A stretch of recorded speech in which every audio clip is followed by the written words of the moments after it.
کہ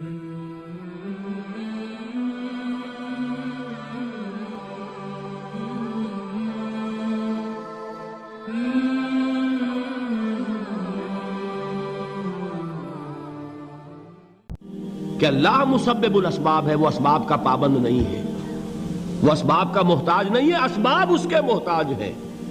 اگر یہ یقین ہے تو اللہ پر ایمان ہے، یہ نہیں ہے تو تمہارا ایمان اسباب پر ہے، وسائل پر ہے، ذرائع پر ہے، مادیات پر ہے، اللہ پر نہیں۔ اس وقت کہاں راستہ تھا؟ کوئی راستہ تھا؟ سمندر ہے اور ادھر سے لشکر آ گیا ہے۔ کلا ان معی ربی سیہدین۔ اب دیکھیے ایمان کہہ دینا آسان ہے، ہوا معکم اینما کنتم، جہاں کہیں بھی تم ہوتے ہو اللہ تمہارے ساتھ ہوتا ہے، لیکن اس کا یقین قائم ہو جائے تو زمین و آسمان کا فرق واقع ہو جائے۔ یہی بات ہوئی حضور کے ساتھ۔ غار ہے، چھپے ہوئے ہیں محمد الرسول اللہ اور آپ کے وہ یار غار ابو بکر صدیق رضی اللہ تعالی عنہ۔ اقبال نے حضرت ابو بکر کی شان میں چند اشعار کہے صرف، لیکن واقعہ یہ ہے کہ بھاری بھاری نظموں پر اور قصیدوں پر بھاری ہے، طویل ترین نظمیں اور قصیدے ہوں ان پر بھاری ہے۔ ہمت ابو بکر کی ہمت جو ہے، کشت ملت را جو ابر، جیسے بارش سے کھیتی اپجتی ہے، ابو بکر کی ہمت اور عزیمت اس امت کو اسی طرح سینچنے والی ہے۔ ثانیے اسلام و غار و بدر و قبر، وہ دوسرے تھے اسلام میں، دوسرے پہلے کون تھے؟ انا اول المومنین، حضور فرماتے ہیں سب سے پہلا ایمان لانے والا میں، دوسرے ابو بکر۔ ویسے ہمارے ہاں یہ چلتا ہے اختلاف، حضرت علی پہلے ہیں کہ حضرت ابو بکر پہلے ہیں، لیکن اس میں بڑی خوبصورت تطبیق قائم کی ہے علماء نے اور بہت صحیح ہے۔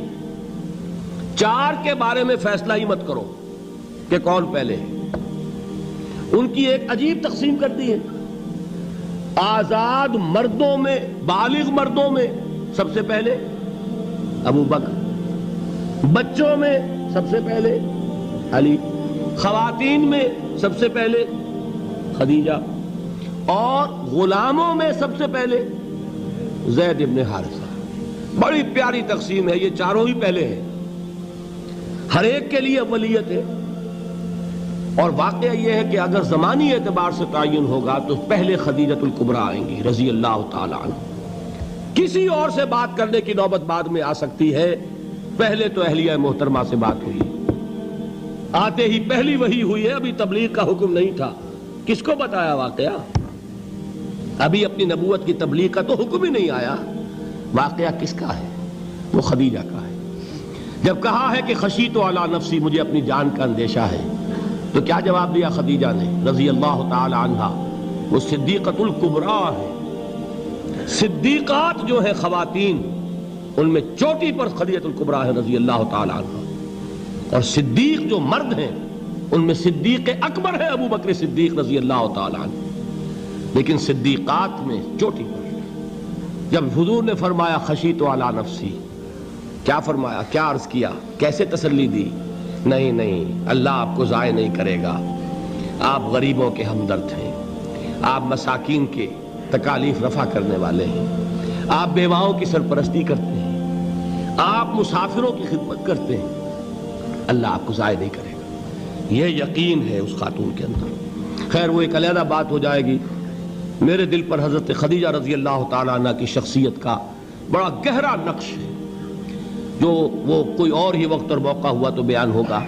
بہرحال اقبال نے ایک مصرے میں جو چار اولیتیں جمع کر دی ہیں، ہمتیں کشت امت را چو ابر، ثانی اسلام و غار و بدر و قبر۔ اسلام میں حضور کے بعد پہلے کون؟ ابو بکر۔ غار میں حضور کے ساتھ کون؟ ابو بکر۔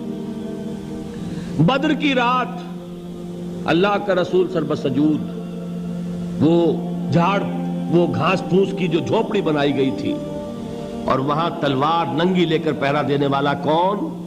ابو بکر، اور اس حجرہ عائشہ میں محمد کے بعد سب سے پہلے دفن ہونے والا کون؟ ابو بکر رضی اللہ تعالی عنہ وصلی اللہ علیہ وسلم۔ وہ جو معاملہ میں سنا رہا تھا غار ثور کا، حضرت ابو بکر بھی حضور کے خیال سے لرز گئے ہیں۔ آپ کو یاد ہوگا کہ جا کر پہلے تمام جتنے سوراخ تھے انہیں بند کیا ہے۔ ایک سوراخ رہ گیا تھا جس کو بند کرنے کے لیے کوئی کپڑا نہیں تھا، وہاں اپنی ایڑی رکھی ہے، تب کہا ہے حضور سے تشریف لائیے، اور اپنے زانو پر حضور کو لٹایا ہے، اور وہاں کسی موذی جانور نے کاٹا ہے، حضور کی آنکھ لگ گئی تھی اس وقت، اس بل کے اندر جو بھی بچھو ہے کیا ہے اللہ عالم، اس نے کاٹا ہے۔ اس کی تکلیف کی وجہ سے ابو بکر کی آنکھوں سے آنسو ٹپک گئے، حضور کے چہرے مبارک پر پڑے ہیں، تو حضور جاگے ہیں، معاملہ کیا ہے؟ ایڑی نہیں ہٹائی وہاں سے، مبادا وہ جانور وہاں سے نکل کر محمد الرسول اللہ کو کوئی گزن پہنچا دے۔ ابو بکر کی ایڑی ہے، جس طرح چاہے کھا لے، ختم کر دے، جان نکل جائے تب کوئی آنچ آئے محمد پر تو آئے، لیکن جیتے جی نہیں۔ وہ ہے ابو بکر حضور کے خیال سے۔ اس وقت حضور نے پھر اپنا لعاب دہن لگایا ہے، اور اس سے پھر آپ کی تکلیف ختم ہوئی۔ جیسے خیبر میں حضرت علی کی آنکھ دکھ رہی تھی، اس کو جو شفا حاصل ہوئی ہے وہ بھی حضور کے لعاب دہن سے ہوئی۔ تو بہرحال اس وقت انہوں نے کہا ہے کہ اے نبی یا رسول اللہ، اگر اس وقت ان میں سے کسی نے غیر ارادی طور پر بھی اپنے قدموں کی طرف جھانک لیا تو پکڑے جائیں گے۔ کیا جواب تھا اللہ کے رسول کا؟ لا تحزن ان اللہ معنا، اللہ ہمارے ساتھ ہے، کیوں گھبراتے ہو ابو بکر؟ یہ ہے ایمان باللہ، میرا مالک اللہ، میرا رازق اللہ، میرا محافظ اللہ، میرا مددگار اللہ، میرا پشت پناہ اللہ، میرا دوست اللہ۔ یہ دوستی ہے اللہ کی جو لب لباب ہے، حاصل ہے ایمان کا، اسی کا نام ولایت ہے۔ اولیاء اللہ کے سروں پر سینگ نہیں ہوتے، جس کے دل میں ایمان راسخ ہو چکا ہو وہی اللہ کا ولی ہے، جسے اللہ پر یقین ہو چکا ہے وہی اللہ کا ولی ہے، جسے یقین ہے اللہ میرے ساتھ ہے، میرا مددگار، میرا پشت پناہ، میرا ساتھی، میرا دوست، میرا محبوب، میرا محب۔ اللہ اہل ایمان سے محبت کرتا ہے۔ واللہ یحب الصادقین، ان اللہ یحب الذین یقاتلون فی سبیلہ صفا کانہم بنیان مرصوص۔ اللہ محبت کرنے والا، اہل ایمان محبوب، اور اہل ایمان محبت کرنے والے اللہ محبوب۔ والذین آمنوا اشد حبا للہ۔ آپ تصور کیجئے جسے یہ رشتہ ایمان یا رشتہ ولایت حاصل ہو جائے، الا ان اولیاء اللہ لا خوف علیہم ولا هم یحزنون، آگاہ ہو جاؤ، اللہ کے دوستوں کے لیے نہ کوئی خوف ہے نہ کوئی حزن ہے۔ اور میں بیان کر چکا تھا، خوف اور حزن کے خاتمے ہی کا نام امن ہے۔ زوال خوف، زوال حزن۔ یہ خوف اور حزن کیوں آتے ہیں بار بار؟ اللہ تخافوا ولا تحزنوا، دونوں آ گئے۔ الا ان اولیاء اللہ لا خوف علیہم ولا هم یحزنون، پھر وہی دو۔ وہ کیوں ہے؟ خوف ہوتا ہے کسی مستقبل کی بات کا، یہ نہ ہو جائے، وہ نہ ہو جائے، یہ نقصان نہ پہنچ جائے، یہ تکلیف نہ ہو، یہ غضب نہ آ جائے، خوف ہے مستقبل سے۔ حزن ہے یہ کیوں ہوا، یہ نہیں ہونا چاہیے تھا، یہ میرا فلاں چیز میرے ہاتھ سے جاتی رہی ہے، فلاں موقع نکل گیا، اب بیٹھے ہوئے ہیں اندر ہی اندر کڑ رہے ہیں، صدمہ ہے اور رنج ہے۔ اور جو اللہ پر ایمان رکھتا ہے وہ جانتا ہے ما اصاب من مصیبت فی الارض ولا فی انفسکم الا فی کتاب من قبل ان نبرأها ان ذلک علی اللہ یسیر لکی لا تعصوا علی ما فاتکم ولا تفرحوا بما آتاکم واللہ لا یحب کل مختال فخور۔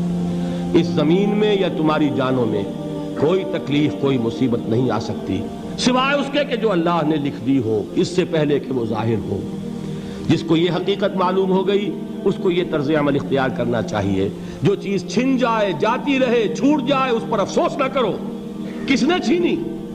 دوست نے۔ دوست کے فیصلے پر شکایت، دوستی کو بٹا لگا رہے ہو، سر تسلیم خم ہے جو مزاج یار میں آئے۔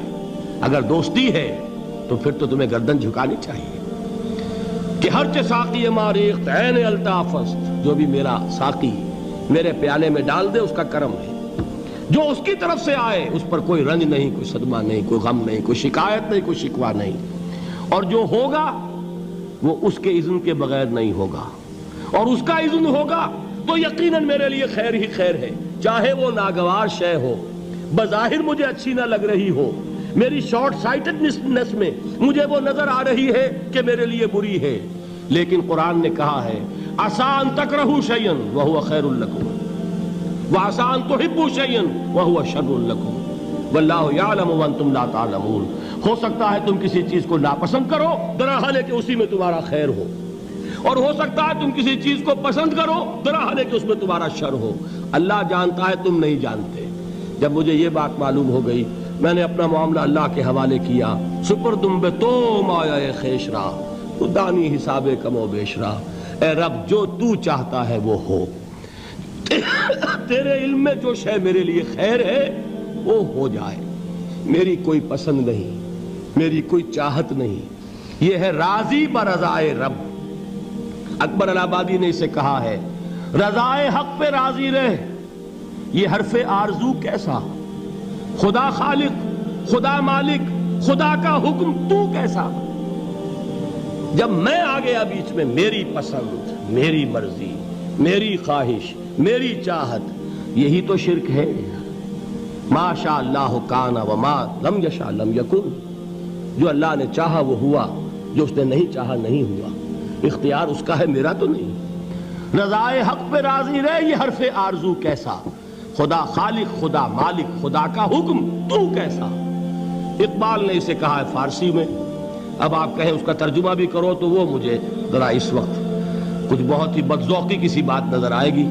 جائیے پوچھئے کسی سے جسے فارسی آتی ہو، برو کشید ز پیچا کے ہست و بود مرا، چے اقدہا کے مقام رضا کشود مرا۔ مجھے تو تمام پیچ و خم سے نکال دیا اس مقام رضا نے، میں راضی برضائے رب ہوں، جو فیصلہ اس کا میں اس پر راضی۔ تو کہاں کا حزن اور کس کا خوف، یہی زوال حزن اور زوال خوف، یہی ہے امن، یہ نتیجہ ہے ایمان کا۔ تو جان لیجئے یہ ہے لب لباب، یہ ہے حاصل ایمان کا، یہ ہے تو ایمان ہے، یہ نہیں ہے تو ایمان نہیں ہے۔